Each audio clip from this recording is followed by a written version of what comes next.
This is Hino's Sport, bringing you that heat and that fire. We keeping the foot on the what? On the next. We keeping the foot on the what? On the next. Now let's get on to it, man.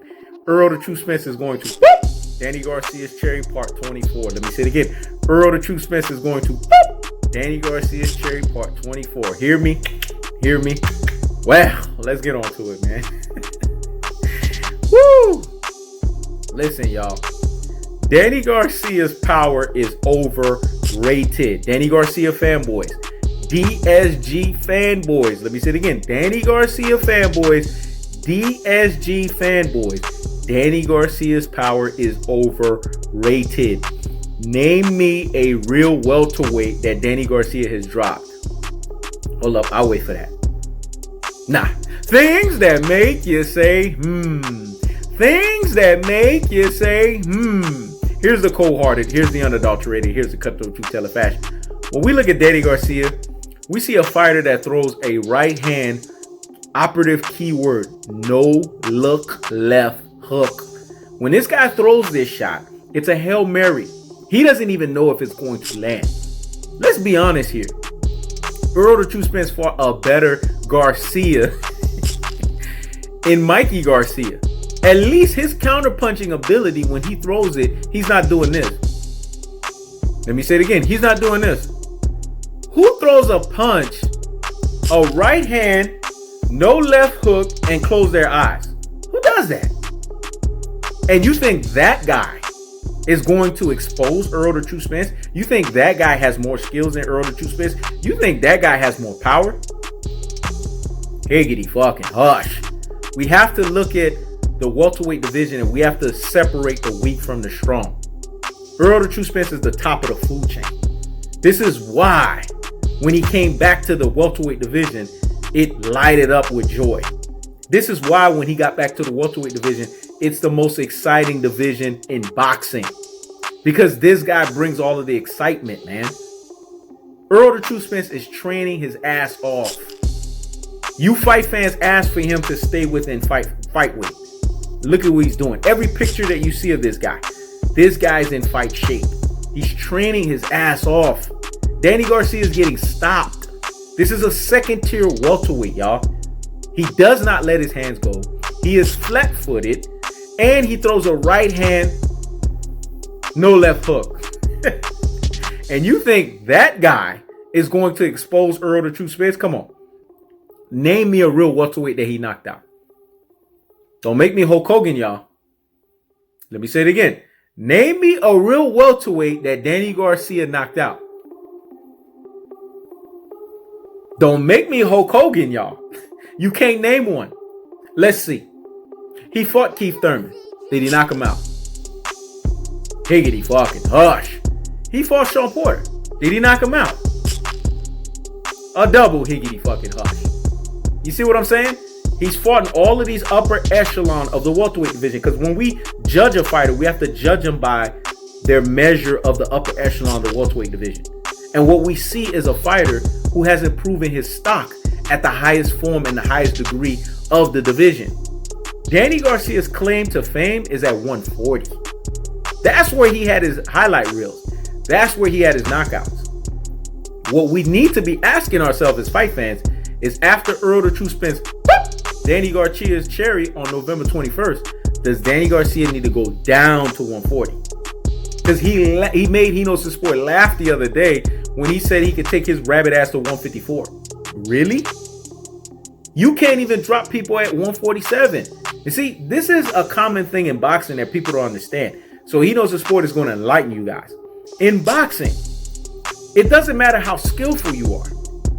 Most fighters, as they move up in weight class, their power does not follow them. Let me say it again. Most fighters, when they move up in weight class, their power doesn't follow with them. Some fighters lose their power almost instantaneously. Danny Garcia is one of those fighters. When he was at 140, he was dropping cats. What people don't understand is 140 to 147, that's a 7-pound differential. That's a 7-pound spread. So when he got up to 147, ironically, he couldn't drop welterweights. He fought Adrian Granados. That's who he dropped. And he said, I'm back.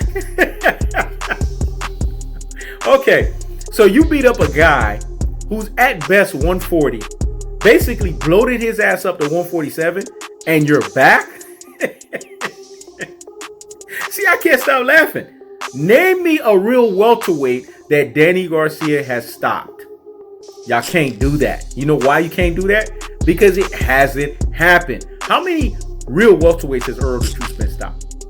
Kell Brook made him get the proverbial fucking knee bended via Boyz II Men status. Sean Porter, he made Sean Porter bend the proverbial fucking knee in the 11th round. Full reprieve. Droppage.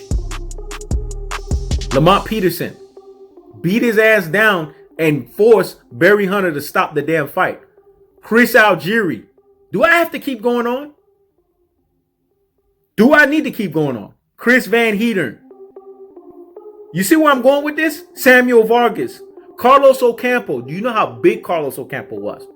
Errol the Truth Spence has been dropping motherfuckers. What has Danny Garcia done at that weight class? And see, when you start adding these things up together, it basically makes you think of what Sean Porter was forced to say. Sean Porter came out of his rabbit ass mouth, and I'm going to get on his ass in the next video, and said that Errol the Truth Spence has more power than Danny Garcia. Let me say it again. Errol the Truth Spence has more power than Danny Garcia. Well, there's something that tells us and denotes to us who has more power. It's called box record.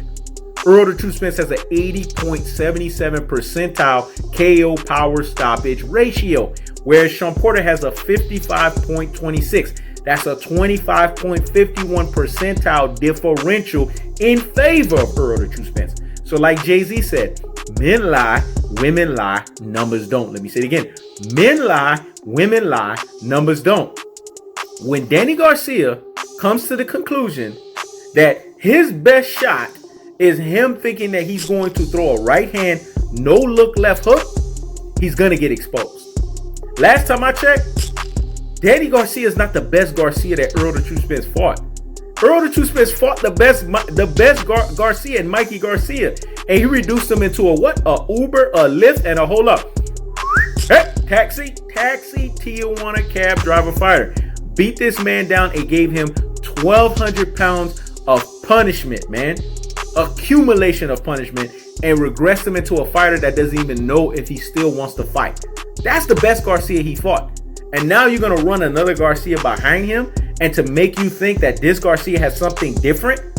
When Danny Garcia brings something to the table and these delusional Dsg fanboys tell you that Danny Garcia is going to knock out Errol the Truth Spence, when we don't have any evidence or any intel that shows us that at 147 that he's knocked out a real welterweight, then you know what's coming. The figure it gets out to the wagon and go sit down somewhere and what? Higgity fucking hush. Come November 21st, Errol the Truth Spence is going to Danny Garcia's cherry. This is He Knows the Sport. Checking out.